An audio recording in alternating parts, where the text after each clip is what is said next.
अस्सलाम वालेकुम dear students. आज की वीडियो बहुत इंपॉर्टेंट है जिसके अंदर हम ई कैट 2023 का पेपर एनालिसिस करेंगे जो मॉर्निंग शिफ्ट का हुआ था। तो मैं आप लोगों के साथ इंपॉर्टेंट टॉपिक भी शेयर करता हूं और किस पैटर्न पे क्वेश्चंस आते रहे हैं और कौन कौन से इंपॉर्टेंट टॉपिक हैं ये आप लोगों को मैं सारी डिटेल में बताता हूं। अगर आप लोग इस चैनल पे न्यू हैं तो इसको सब्सक्राइब कर लें, बेल नोटिफिकेशन ऑन कर लें ताकि जितनी भी लेटेस्ट एजुकेशनल अपडेट्स हैं वो आप लोगों को इस चैनल के थ्रू मिलती रहेंगी।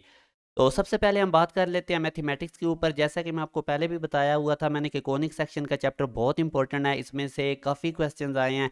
तकरीबन आप समझ लें कि 10 to 11 तक questions indirectly directly conic section के अंदर से पूछे गए हैं, जिसमें से इक्वेशन ऑफ टेंजेंट के बारे में पूछा गया था, डायरेक्ट्रिसेस की इक्वेशन निकालना, कर्व की इक्वेशन गिवन होती थी। तो ये आप लोगों ने इसको अच्छे तरीके से देख लेना है। अगर आप लोगों को ये चैप्टर नहीं आता तो मैंने वन शॉट वीडियोज़ बनाई हुई हैं अलग से, पैराबोला पे, एलिप्स पे, हाइपरबोला पे। आप मेरे चैनल की प्लेलिस्ट में जाके वहाँ के मैथ के लेक्चर्स के अंदर से देख सकते हैं। इसी तरह एनालिटिकल ज्योमेट्री वाला बहुत ही इंपॉर्टेंट चैप्टर है, इसके अंदर से भी 5 to 6 तक एमसीक्यूज आए हुए थे, जैसे कि पॉइंट गिवन होगा, लाइंस पॉइंट्स, इनके रिलेटेड काफ़ी क्वेश्चन है। तो ये भी आप लोगों ने अच्छे तरीके से चैप्टर देख लेना है। डेरिवेटिव में से 2 एमसीक्यूज आए हुए थे, बेसिक मैथ में से भी 2 एमसीक्यूज थे, एक एजेस के रिलेटेड था और एक परसेंटेज के रिलेटेड। जैसे मैं एग्जाम्पल देता हूँ 20% ऑफ 40 कितना होता है, इस तरह करके। तो ये बेसिक मैथ भी आप लोगों को क्लियर होनी चाहिए। इस रूल के अंदर से भी एक एमसीक्यूज आया हुआ था जिसमें ब्रैकेट्स, मल्टीप्लिकेशन, डिवीजन वगैरह इस तरह का क्वेश्चंस होता है। तो इस रूल के अकॉर्डिंग हमने उसको सॉल्व करना होता है। लोगारिथम में से एक एमसीक्यूज था, ज्योमेट्रिक मीन में से एक एमसीक्यूज आया हुआ था, सम ऑफ इनफाइनाइट टर्म्स। इंटीग्रेशन में से कोई एमसीक्यूज नहीं था। डिटर्मिनेंट्स वाला चैप्टर जो कि मैट्रिसेस का है उसके अंदर से एक एमसीक्यूज था। और इस रिलेटेड इनइक्वालिटी या इक्वेशंस के अंदर से क्वेश्चन थे जिसमें वेरिएबल पावर्स के अंदर थे, तो बैक सॉल्व टेक्निक लगा के हमने इनको सॉल्व करना होता है। ये एक मैंने एग्जाम्पल के तौर पे आपके सामने रखा है। तो इस तरह से क्वेश्चन थे। आई होप कि आप लोगों को मैथ का काफ़ी आइडिया हो गया है। अब आप लोग करें यूँ कि सबसे ज़्यादा फोकस एनालिटिकल ज्योमेट्री और कॉनिक सेक्शन पे रखें, बाकी भी अपनी तमाम चीज़ें बेसिक रिवाइज कर लें।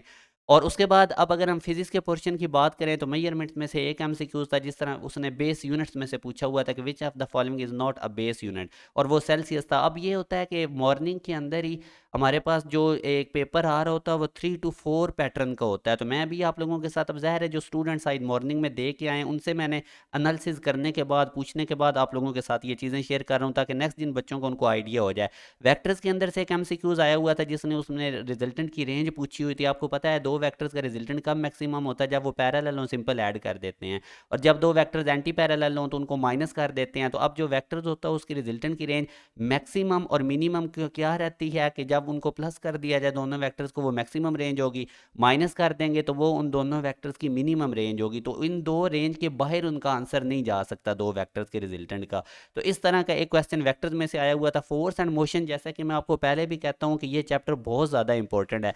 तो इसमें से अब एक क्वेश्चन, मतलब इसमें से 2-3 तक क्वेश्चन आए हुए थे, दो तक जो मुझे पता चले हैं कि एक 90 मीटर पर सेकंड से अगर हम किसी ऑब्जेक्ट को वर्टिकली अपवर्ड फेंकते हैं तो उसके बाद वो जब ग्राउंड को वापस आते हुए ग्राउंड को किस वेलोसिटी से हिट करेगी।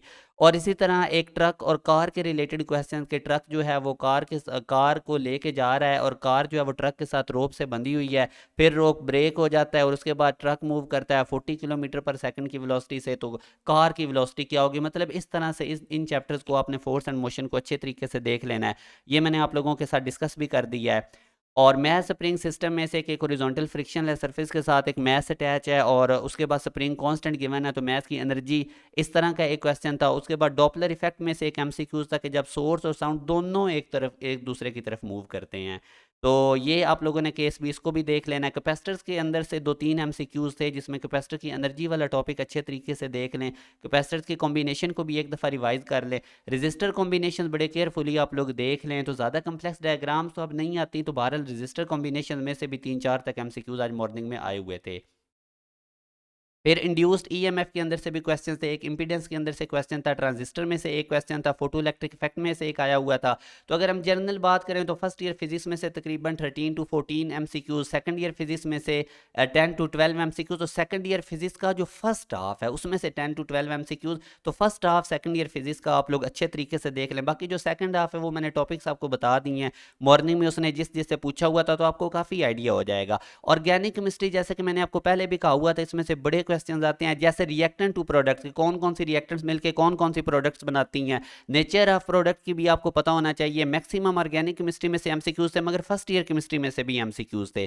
फर्स्ट ईयर केमिस्ट्री में से 2-3 एमसीक्यूज कैलकुलेशन बेस्ड भी थे। तो आप लोग फर्स्ट ईयर केमिस्ट्री और ऑर्गेनिक केमिस्ट्री अपनी पक्की रखें, इनको अच्छे तरीके से रिवाइज करें, होंगी बुक की चीज़ें ही सिर्फ वो आप। अच्छा, एक और चीज़ भी कि इस दफ़ा एमसीक्यूज रैंडम आ रहे हैं, मतलब ऐसा नहीं हो रहा कि पहले फिजिक्स के आ रहे हैं, फिर खत्म होगी तो फिर मैथ के आएंगे, फिर केमिस्ट्री के। हो सकता है पहला फिजिक्स का एमसीक्यूज अगला मैथ का आ जाए, अगला केमिस्ट्री का आ जाए। और इंग्लिश की एक आपको मैं बात बताऊं कि उसने 10 क्वेश्चन दिए हुए थे और हर क्वेश्चन के लिए 2-3 लाइन का अलग से पैराग्राफ था, उस पैराग्राफ को पढ़ के क्वेश्चन को हमने जज करना होता था।